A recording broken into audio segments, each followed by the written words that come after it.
আলস্য আপনার আরো একটা অত্যন্ত বড় শত্রু, যা আপনার মনের মধ্যে বসবাস করে আর ধীরে ধীরে আপনার কার্য শরীরের একটা অংশ হয়ে ওঠে।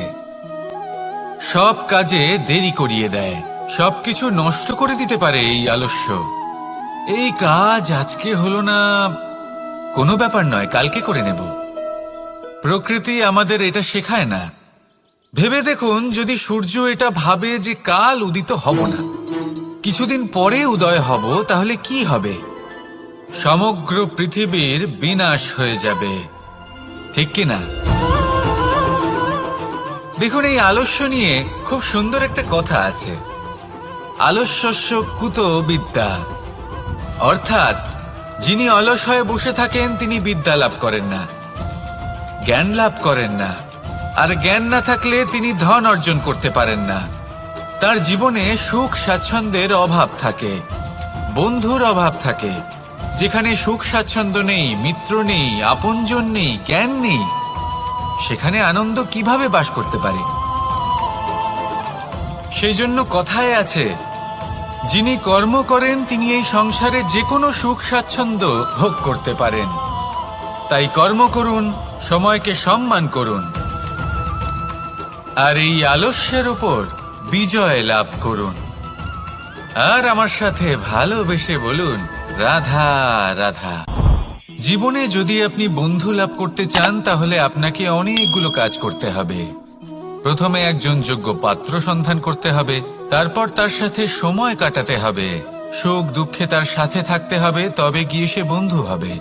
কিন্তু যদি আপনি শত্রু খুঁজতে চান, তাহলে কোথাও যাওয়ার দরকার নেই, কারণ আপনার সব থেকে বড় শত্রু আর কোথাও নেই, আপনারই মনের মধ্যে, আপনার চেতনায় রয়েছে।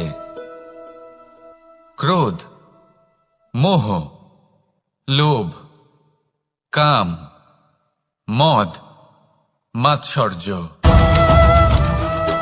এ এমন 6 সব থেকে বড় শত্রু, যা আপনার আগামী 7 জন্ম নষ্ট করে দিতে পারে, যদি আপনি এদের না সামলাতে পারেন। এবার এদের সাথে যদি যুদ্ধ করতে হয়, তাহলে একটা মহাভারতের মতো দেখুন, যেখানে অর্জুনও আপনি আর কৃষ্ণও সেই আপনি। কারণ এই যুদ্ধ আর অন্য কারোর সাথে নয়, বরং নিজের সাথে। এগুলো অন্তর মনের যুদ্ধ, আর এটা জয় করা যেতে পারে নিয়ন্ত্রণ এবং অনবরত চেষ্টার দ্বারা। তাই এটাই করুন, এই 6 শত্রুকে পরাজিত করুন এবং আমার সাথে ভালোবেসে বলুন, রাধা রাধা। বেশিরভাগ মানুষই এই কথা জানেন যে আমাদের শরীর 5টি তত্ত্ব দ্বারা নির্মিত, যাকে আমরা পঞ্চতত্ত্ব বলি: জল, অগ্নি, বায়ু, ধরিত্রী এবং আকাশ। এবার এই কথা আমরা সকলে জানি, কিন্তু এগুলোর সাথে কিছু গুণ জড়িয়ে রয়েছে যেগুলো আমরা দেখতে পাই না। যদি এই গুণগুলি আমরা আত্মসাৎ করতে শিখে যাই, তাহলে সাক্ষাৎ পরমেশ্বরের দর্শন আমরা পেতে পারি। যদি কথা বলি প্রথম তত্ত্বের, জলের কথা, জল যা প্রত্যেক জ্বলনকে শীতলতা প্রদান করে। এই জলকে দেখুন, যা শুধু প্রবাহিত হতে জানে, থামতে জানে না। জল পাথরের সাথে সংঘর্ষ করতে জানে, যার পথে অনেক বাধা আসে, কিন্তু সে প্রবাহিত হতে থাকে। নিরাকার হলো এই জল, যে কোনো পাত্রেই রাখুন না কেন, তার আকার ধারণ করে নেবে। এটাই হলো এর বিশেষত্ব, এবং এটাই হলো আমাদের শিক্ষা। কিভাবে প্রবাহমান থাকতে হবে, কিভাবে আমাদের থামলে চলবে না, তাতে আমাদের পথের মধ্যে যতই যেরকমই সমস্যা আসুক না কেন, আমাদের এই জলের মতোই নিরাকার হয়ে যে কোনো পরিস্থিতিতেই প্রবাহমান থাকতে হবে। এই শিক্ষাই জলের থেকে লাভ করুন, আর আমার সাথে ভালোবেসে বলুন, রাধা রাধা। পঞ্চতত্ত্বের মধ্যে দ্বিতীয় তত্ত্ব হল ধরণী, ভূমি, যাকে আমরা ধরণী মাতা বলি। এই ধরণী ধৈর্য ধারণ করে, আর এর ওপরেই আমাদের সমগ্র সংসার নির্ভরশীল। কারণ এই ভূমি সহ্য ক্ষমতা রাখে, এর সহ্য ক্ষমতা হলো অপরিসীম।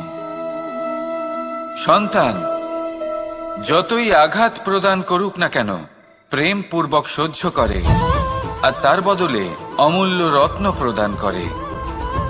সন্তান যদি হাল চালায় তাহলে তার বদলে তাকে অন্ন প্রদান করে। এটাই হলো ধরনী। এবার এর থেকে আমরা কি শিক্ষা পেতে পারি? এটাই যে কারোর জন্য কিছু করা বা কাউকে কিছু দেওয়া মনে কোনো কামনা ছাড়াই। আর এই কথাটা বুঝে যান, যদি কারোর জন্য কামনা না রেখে বা কোনো পাওয়ার আশা না রেখে কারোর জন্য কিছু করেন বা কারোকে কিছু দেন, যদি এটা আপনি শিখতে পারেন তবে আপনি ভালোবাসতে শিখে গেছেন। আর সেই জন্যই এই ধরিত্রীকে মাতা বলা হয়। কারণ মাতা শুধু উনি নন যিনি গর্ভে সন্তানকে ধারণ করেন, মাতা তো উনিও যিনি জীবন বাঁচতে শেখান, যিনি জীবন বাঁচার উদাহরণ প্রদান করেন। তাহলে ধরনীর থেকে এই নিঃস্বার্থ ভাব শিখুন, নিঃস্বার্থ ভালোবাসা শিখুন, আর এই ভালোবাসার সাথেই বলুন রাধা রাধা। বায়ু পঞ্চতত্ত্বের মধ্যে তৃতীয় তত্ত্ব। কেউ একে সমীর বলে, আবার কেউ একে পবন বলে। প্রথম কথা হলো এটাই যে এই বায়ু আমাদের জীবন দান করে প্রতিদিন, প্রত্যেক মুহূর্তে। এই বায়ুর কারণেই আমরা নিঃশ্বাস নিতে পারি, জীবিত থাকতে পারি। এই বায়ুই হলো সেই যা সকল মেঘেদের একত্রিত করে একটি স্থানে আর বর্ষা ঘটায়। আর এই বর্ষার কারণেই এই ধরিত্রীতে অন্ন উৎপন্ন হয়। এই বায়ুকে দেখুন, কখনো এতটা সৌম্য যে আপনার কোনোই তফাৎ বোধ হয় না, আর কখনো কখনো এমন রূপ ধারণ করে ফেলে যে অনেক বড় বড় পর্বতের আকার পর্যন্ত বদলে ফেলে। এটাই হলো বায়ু।